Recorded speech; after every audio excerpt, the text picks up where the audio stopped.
এক মাদক ব্যবসায়ী আমার মেয়েকে রাস্তা থেকে টান দিয়ে রুমে নিয়ে যায়। বলতেছে তোমরা মামলা করো না, ছোট বাচ্চা, মেয়ে বাচ্চা, বিয়া দিতে হইবে। সে মাদ্রাসা থেকে যাওয়ার সময় বিপ্লব নামের এক মাদক ব্যবসায়ী আমার মেয়েকে রাস্তা থেকে টান দিয়ে রুমে নিয়ে যায়। রুমে এটা কিন্তু আমি জানি নাই, এটা কিন্তু সোমবারে আমি জানি নাই। তখন মেয়ে অসুস্থ হয়ে যাওয়ার পরে মেয়ের মার কাছে সে মঙ্গলবারে বলছে, মা যখন বসে বাবা কি হয়েছে, মা কি হয়েছে বল, পরে বিপ্লবের নাম বলছে। তখন এটা মঙ্গলবারে সন্ধ্যা, আমি কিন্তু বিষয়টা তখনো জানা নাই। আমি একটা ছোট্ট ওষুধের দোকান আছে আমার, আমি এসে আমার দোকানে বসে রয়েছি। বিপ্লব ভাই আমার বাবা বলতেছে, এই আপনি কেন আমার বাসায় গেছেন, আপনি কেন আমাকে খোঁজ করছেন, আপনি কি জন্য আমার বাসায় গেছেন, আপনি আমার বলেন। আমি তোর বাসায় যাই নাই। এই ফাঁকি দিয়ে 10 মিনিট পরে আমার ছোট ভাই, 20 মিনিট পরে আমার ছোট ভাই ফোন দিছে যে ভাইয়া আপনি কই। আমি বললাম আমি দোকানে। আপনি কি কিছু জানেন না? কালার এক্সপার্ট ডার্ক স্যাপ এবং মাইল্ড অন হ্যান্ডস টেকনোলজি সমৃদ্ধ অরিক্স অ্যাডভান্স ডিটারজেন্ট পাউডার আপনার লন্ড্রি এক্সপার্ট। আমি বললাম যে কি হয়েছে, তো আপনি এলাকাতে আসেন তাড়াতাড়ি। যাওয়ার পরে আমি বিস্তারিত সকল ঘটনা শুনছি। শোনার পরে এই এলাকার সাবেক কাউন্সিলর, 55 নম্বর ওয়ার্ডের সাবেক কাউন্সিলর সেলিম হোসেন এবং এলাকার আরো গণ্যমান্য ব্যক্তি যারা বর্তমান রাজনৈতিক দলের এই 55 নম্বর টঙ্গী পশ্চিম থানার যুব দলের সাধারণ সম্পাদক টিপু এবং আরো অনেকে বলছে যে আপনি এখানে কোনো মীমাংসা পাবেন না, আপনি থানা যান, আইনের আশ্রয় নেন। আইনের আশ্রয় নেওয়ার জন্য এই সীমা এবং ফারুক, দুষ্কৃতিকারী সীমা এবং ফারুক, ওরা আমার বলছে থানায় যান। আমি থানায় যাওয়ার পর দিয়ে আমার স্ত্রী গেছে, আমার বাচ্চা গেছে। টঙ্গী পশ্চিম থানার প্রশাসন ওনাদেরকে কোনো পাত্তা দেয় নাই, অভিযোগ লেখে না।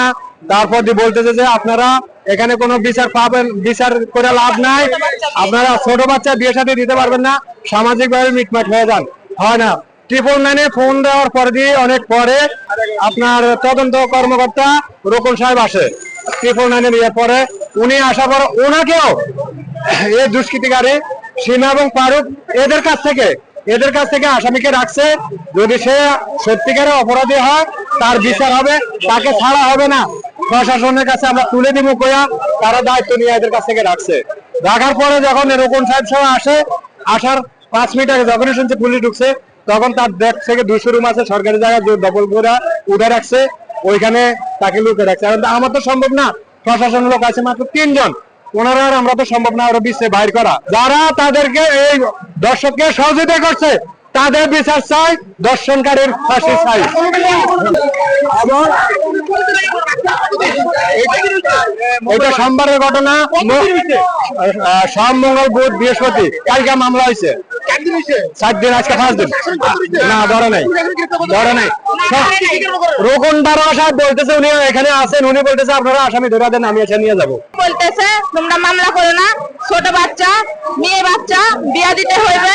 তোমরা যদি এটা নিয়ে নাড়াচাড়া করো তাহলে মেয়ের মানুষের যাবে, মেয়েকে বিয়ে দিতে পারবে না, এরকম কথা বলা হয়েছে। বলার পরে বলছে কি যে তোমরা অভিযোগ করো। আমরা তো কোনোদিন থানাতে যাই নাই, থানাতে কি করা লাগে না করা লাগে এগুলো কিছু আমরা জানি না।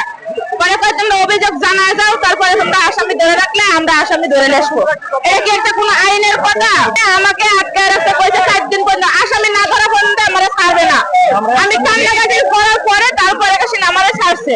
আসামির ফাঁসি চাই, যারা সহযোগিতা করছে তাদেরও ফাঁসি চাই। পর্যন্ত সীমা ফারুকের হেল্প করছে, এখানে ধরা যায়।